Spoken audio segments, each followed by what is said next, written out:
que nos acompañan. Uno es la guerra.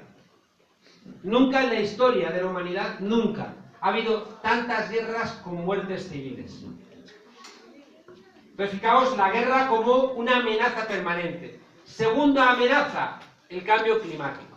Habéis tenido aquí a Jorge Reisman, nos ha contado cómo necesitaríamos 4 planetas Tierra para soportar lo que estamos consumiendo. Y por tanto el cambio climático, fijaos, genera una amenaza de la propia supervivencia. Y un tercer elemento vinculado a las guerras y al cambio climático, que son los refugiados. Es decir, las movilizaciones masivas de ciudadanía, que de repente también son, fijaos, 3 elementos que vuelven a alimentar, ¿qué? El miedo. Si os dais cuenta, todo lo que os vengo contando hasta ahora es una construcción constante del miedo, del miedo, del miedo. ¿Y sabéis qué ocurre? Que la derecha lo ha intuido perfectamente. La derecha sabe gestionar nuestros miedos, mientras que la izquierda, o quien vaya a ocupar ese espacio antaño llamado izquierda, es incapaz de dar una respuesta. ¿Os habéis preguntado alguna vez por qué la derecha nunca se equivoca, por ejemplo, en sus apoyos internacionales? ¡Nunca! Mientras que la izquierda dice, no, es que Venezuela ya, pero Brasil, es que Lula... O sea, la izquierda, fijaos, cuestiona a los países. La derecha no va a saber nunca, nunca, que cuestionan ahora a Macri. El que ha sustituido a Cristina Fernández de Kirchner. Ha echado a 110.000 personas. Tiene encarcelada a Milagros Sala, una de las activistas más importantes de América Latina indígena, encarcelada por montar un 15M en Argentina. Acaba de firmar con los fondos buitre. Ha subido un 350% la electricidad y el agua. ¿Ocupa acaso alguna portada de los periódicos? No. En cambio, todos los días nos desayunábamos constantemente ataques a Cristina Fernández de Kirchner, que no nos gustará, y tendremos razones para que no nos guste, pero no es este señor que está otra vez saqueando ese país para el 1% y golpeando al 99%. No vais a encontrar a nadie de la derecha cuestionando esas cosas. Tienen la intuición perfecta. Y por eso digo que es tan importante acertar en el diagnóstico, porque si no estamos equivocándonos en la terapia. Me parece súper importante, ya digo, en estos análisis entender este tipo de realidades. Todo esto, fijaos, además, ¿sabéis cuál es el discurso? Decía que la derecha huele esto. Mirad, cuando muere Franco, en el libro que ha mencionado uno de los maravillosos niños que nos ha presentado, niñas, yo recuerdo que me fui a buscar los chistes gráficos de la época para tomarle el pulso a lo que ocurría en ese momento. Y hay uno que después se ha repetido muchas veces, pero yo cuando lo leí, que era una portada del hermano Lobo, me pareció fascinante. Es un mitin en el año 76, que está un tipo diciendo, o nosotros o el caos. Y desde el público le dicen, el caos, el caos. Y el tipo dice, da igual, el caos también somos nosotros.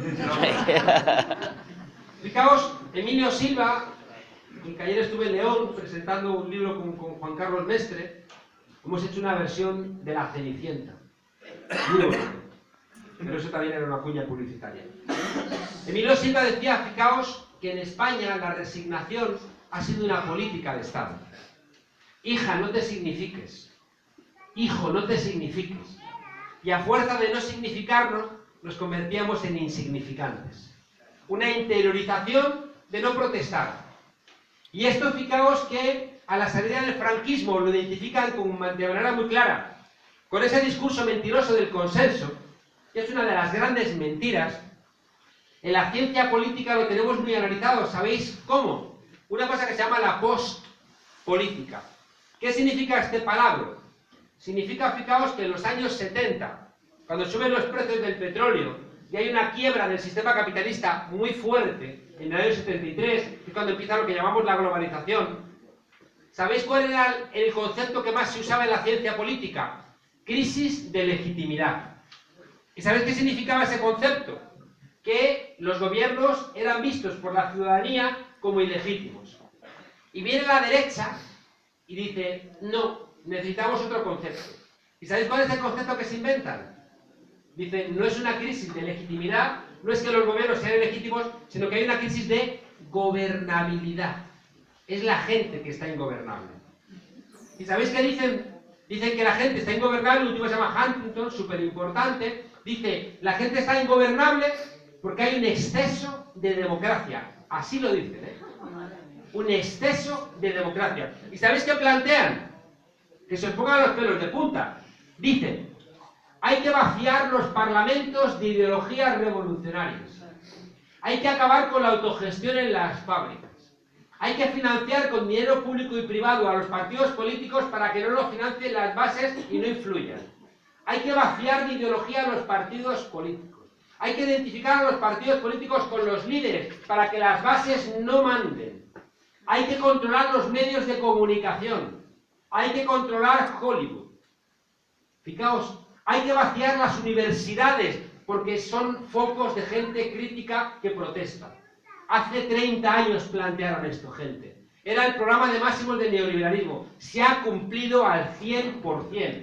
Hicieron un diseño en el año 68. Es que esto parece que todo ha sido porque sí, que no. En el año 68, Lewis Powell, un juez que después Nixon lo va a subir al Tribunal Supremo, hace un memorándum diciendo el sentido común norteamericano es demócrata. Están con la guerra de Vietnam, están con los derechos de las mujeres, están con el pacifismo, con la descolonización.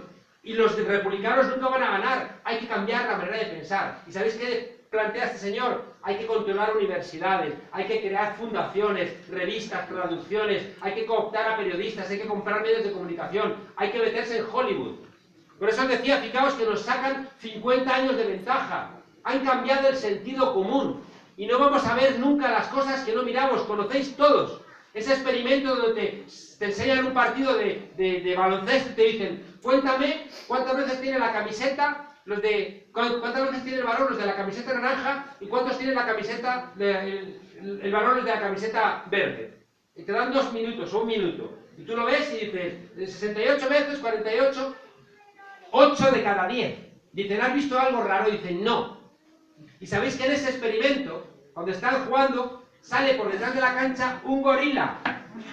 ¿Sabes ese gorila? Se rasca el sobaquillo y sigue.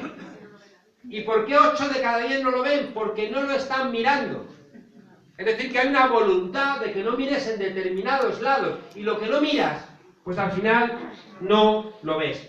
Fijaos que en la ciencia política, os decía, nos están diciendo que ya no hay conflictos. Hay un libro esencial de Fukuyama, El fin de la historia, que es del año 92 cuando cae la Unión Soviética.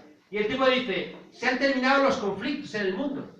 Se ha hundido la Unión Soviética, aquí ya todos coleguitas. Y aquí todos podemos discutirla, ya no hay conflictos.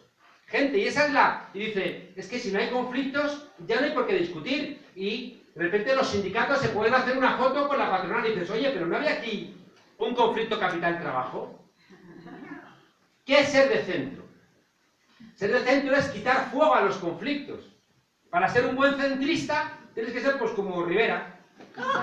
Claro, pero fijaos cuál es el mensaje. Hay un conflicto entre capital y trabajo. No, no, hombre. Todo por el bien de la gente, todos esos discursos huecos. Hay un conflicto entre hombres y mujeres. No, hombre. No. Bueno, se le ha ido un poco la mano, pero en fin, ella también era un poco rara. Hay un conflicto entre blancos y negros. Bueno, los negros ya se sabe, un poco vagos. Si tú quieres ser un buen centrista, lo que tienes que hacer es quitarle fuego a los conflictos.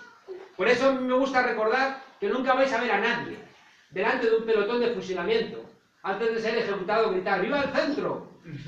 Porque por ser el centro nunca te fusilan. Bueno, por ir terminando, para que podamos discutir. Fijaos que esta idea de la pospolítica, lo que te está diciendo es que ya no hay conflictos, y por tanto, la palabra mágica ¿cuál es? Consenso. Porque podemos consensuar todo, porque como ya no hay conflictos, pero ¿sabéis cuál es la trampa? Que es que en esa idea de consenso hay cosas que ya no se discuten. Por ejemplo, no se discute la autogestión en las fábricas, no se discuten salarios decentes, no se discute ¿Sabéis que en la Declaración de los Derechos Humanos del año 48 está el mes de vacaciones pagado? O sea, yo se lo cuento a mis alumnos y dicen, profe, no fume antes de venir a clase. Es decir, en la Declaración Universal del 48 de los Derechos Humanos está el mes de vacaciones pagadas de veraneo.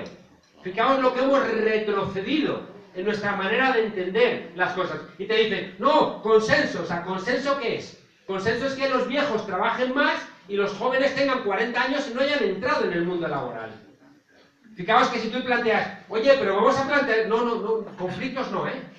Que ya no hay conflictos. Me contaron en Argentina la historia de un zorro que se moría de hambre y estaba dando vueltas por la jungla y ya no sabía qué hacer, y de repente veía un cuervo en un árbol y dice, esta es mi cena. Y se acerca, ese cuervo, baja, vamos a platicar. El cuervo dice, no, platicar no contigo. Baja, y que tengo ganas de charlar. Y dice, no, tú lo que me quieres es comer. Y dice, no, si ya los animales no nos vamos a comer entre nosotros. El cuervo, ¿cómo que no vamos a comer? Se ha salido un decreto. Un decreto. Sí, mira, baja, si lo tengo aquí. El cuervo se acerca un poco. Baja, tonto, que ya nos comemos, que ha salido el decreto, lo tengo aquí. El cuervo se acerca un poco más y en eso aparece un león que tenía tanta hambre como el zorro y dice, el zorro es mi cena. Se tira por el zorro, empiezan a dar vueltas alrededor del árbol y al rato le dice el cuervo al zorro, enséñale el decreto, enséñale el decreto. De alguna manera, fijaos, a nosotros nos hacen lo mismo, ¿no? Nos dicen, no, si ya no nos peleamos entre nosotros, siempre y cuando tú seas el comido y no el que van a comer. En fin, la idea está, fijaos, de que ya no hay conflictos porque se hunde la Unión Soviética, más el miedo, si os dais cuenta, construyen un marco donde la posibilidad de pensar la alternativa desaparece. Donde esa idea de Margaret Thatcher, no hay alternativa, desaparece. Stiglitz, el premio Nobel de Economía, decía que el éxito central del modelo neoliberal fue convencernos de que no hay alternativa. Ha sido su lujo. Mirad, en el año 73, cuando se hunde la economía, ¿a quién llama Pinochet para que le gestione la economía después del golpe contra Allende? A Milton Friedman. ¿De quién es hijo intelectual Milton Friedman? ¿Quién es su maestro, su director de tesis? Friedrich Hayek, que es el padre del modelo neoliberal. ¿A quién le dan el premio Nobel el año 74? A Friedrich Hayek. ¿A quién se lo dan en el año 76? A Milton Friedman. Y hay casi 20 años de premios Nobel neoliberales que te dicen las cosas son así y no de otra manera. Tú no sabes, yo recuerdo en televisión discutiendo con esos economistas tarifados, ¿no? Las cosas son así porque tú lo dices, ¿no? Porque no hay otra manera de interpretar que la que tú nos quieres plantear. Stiglitz decía, no hay evidencia de que tú abres las fronteras y vas a exportar más. Mentira. Bajas los impuestos a los ricos y va a haber más inversión. Mentira. Bajas los salarios a los trabajadores y se contrata más. Mentira. Y fijaos, llevamos con esas mentiras como un mantra mucho tiempo y se han convertido en un sentido común. Y parece que si las discutes, es que estos van a hundir España. Fijaos ahora con Podemos, cuando planteas medidas económicas alternativas, dicen, se va a hundir el mundo. Es imposible, porque funcionan con ese mantra. Termino de verdad. A ver cómo resumo yo. Te lo has dicho. Vale, tú puedes. A ver cómo resumo yo. Mira. Pues lo resumo para que podamos discutir y charlar un poco. Mira, todo esto que os he contado, que afecta a España más, ¿sabéis por qué nos afecta más? Porque en España, nuestra gran anomalía, aparte de la histórica, que tenemos cierto atraso, sobre todo por la presencia de la religión en nuestro país, ¿no? Que eso nos produjo cierto atraso durante el siglo XIX, pero el gran atraso de España es en el siglo XX, porque cuando se está desarrollando en Europa el Estado social, democrático y de derecho, aquí tenemos una dictadura militar. Si la gran diferencia está, fijaos, en que yo me di cuenta estando en Alemania, ¿no? Allí, joder, en el Día Nacional en Alemania, en Francia, en Italia, condecoran a los antifascistas. En la Constitución italiana del 47, en la francesa del 46, en la Constitución alemana, la Grundgesetz del 49. En todas esas constituciones, que nosotros copiamos algunos artículos, está el sello del antifascismo, que es el que ganó la Segunda Guerra Mundial. Es decir, el Consejo Nacional de la Resistencia es el que escribe, en parte, la Constitución francesa del 46. Y por eso hace unos años el presidente de la patronal francesa dijo, hay que sacar de la Constitución todos los artículos que puso aquí dentro el Consejo Nacional de la Resistencia, donde estaba Stefan Hesse, el libro aquel de Indignados.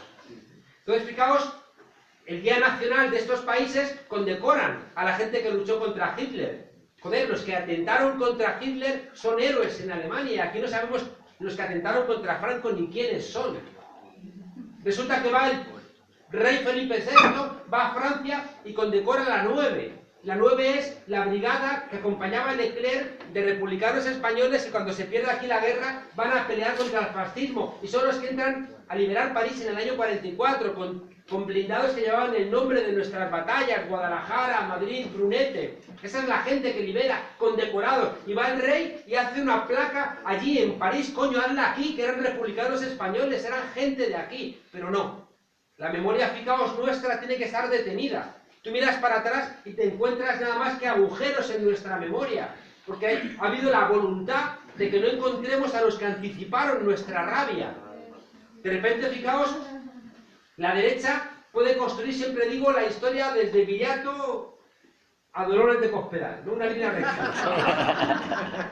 Mientras que nosotros miramos para atrás y no hacemos nada más que encontrar agujeros en nuestra historia porque han dicho que no podemos discutir de determinadas cuestiones. Entonces, fijaos, en Alemania, en Francia, en Italia, el antifascismo es el ADN de la democracia. En España ser antifascista es ser miembro de una tribu urbana. Yo siempre digo de coña que Italia tiene 980 y nosotros la vaquilla.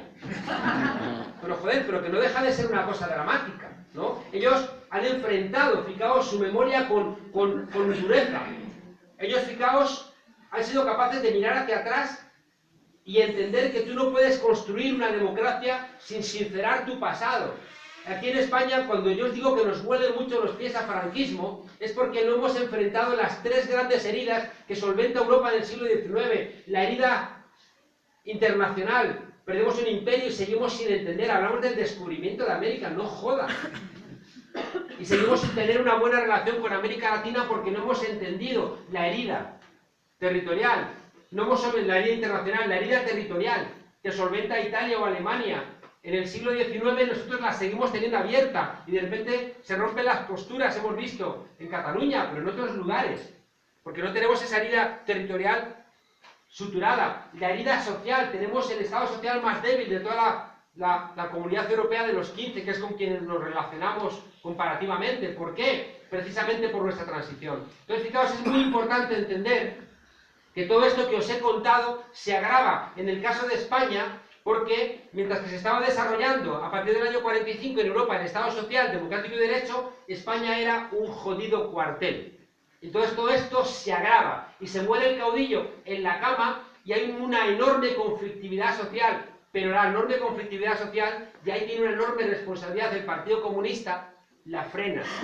Los pactos de la Moncloa es el acuerdo que hace el Partido Comunista con Suárez para poder tener un lugar en la Constitución, en la redacción de la Constitución española del 78. Las elecciones del 77 han sido muy malas para el Partido Comunista y negocia con el único poder que tenía, que era Comisiones Obreras. Y le ofrece a Suárez, yo te vacío la calle de gente con los pactos de la Moncloa. ¿Y sabéis qué ocurre? Que en el año 79, 2 años después de los pactos de la Moncloa, es el año de mayor conflictividad laboral de la historia de este país. Y por eso el golpe de Estado del 23F, que es un golpe para disciplinarnos. Es un golpe que triunfa, que se hace desde el entorno de la Casa Real. Y esto lo tengo escrito en el libro y demostrado punto por punto. Y aquí estoy. No quiere mucho hablar de eso, porque es que quien monta el golpe del 23F es el entorno de la Casa Real. Y el Partido Socialista, cuando entra en el 82, entra disciplinado. Entra absolutamente entregado para gestionar sin mayores críticas el espacio dentro del bloque atlántico y por eso la mentira de la OTAN. Conclusión de todo esto que os cuento. La conclusión, fijaos, es que estamos en un cambio del contrato social.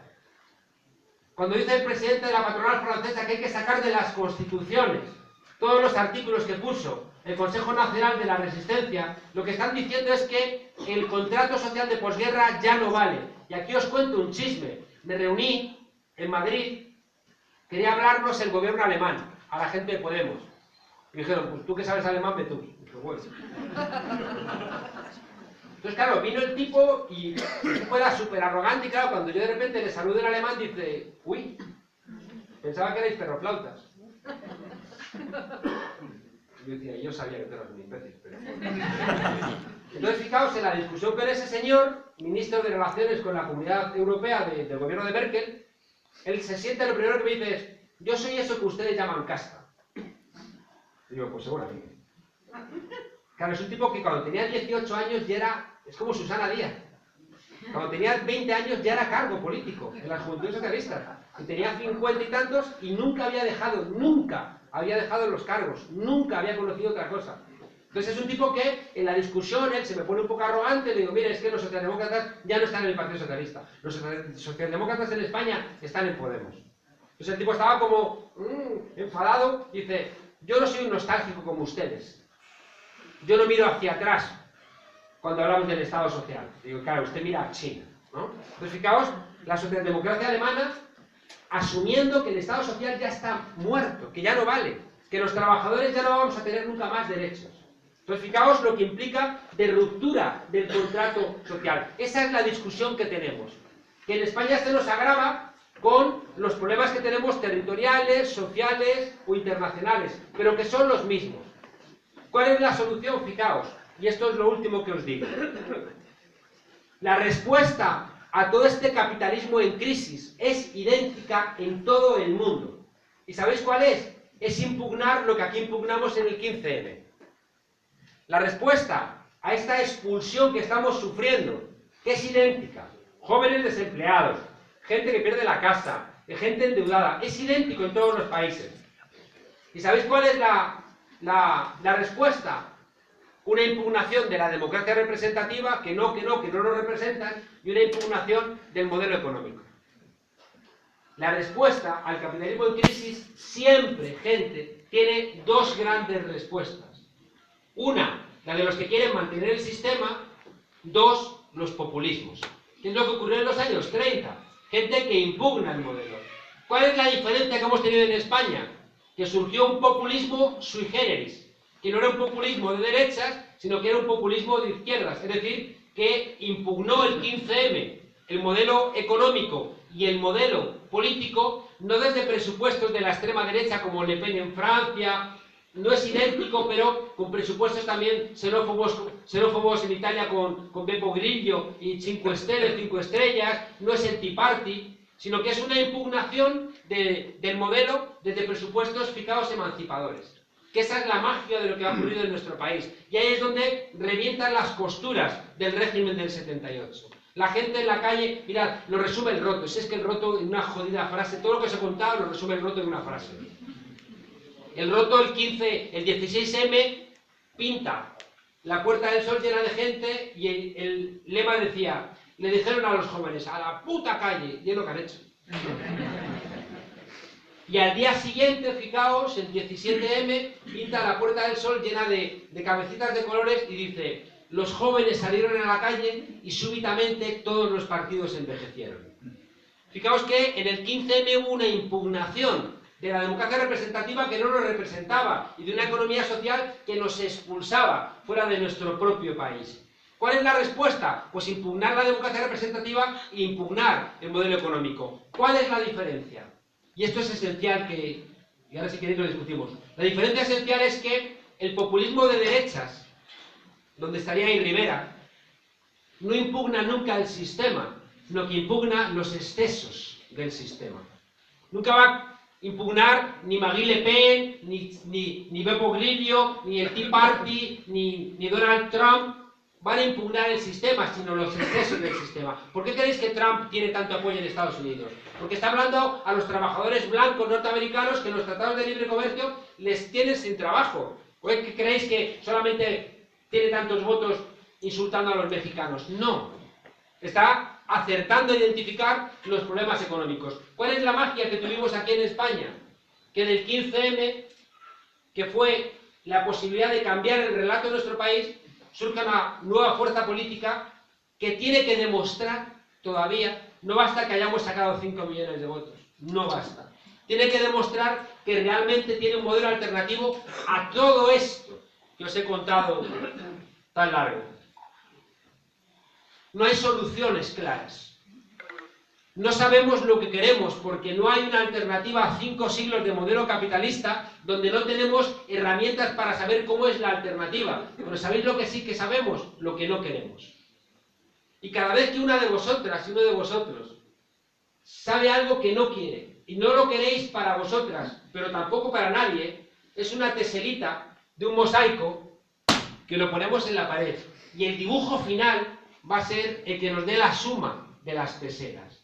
Por tanto, fijaos, el trabajo político no es que de repente vengan unos listos, unas listas que tengan el mapa cerrado, no, sino que tiene que venir alguien con la capacidad de escuchar las demandas sociales e ir intentando construir ese dibujo con el apoyo social. Por eso, fijaos, nosotros entendíamos que ningún partido político va a solventar este cambio de contrato social que tenemos encima de la mesa.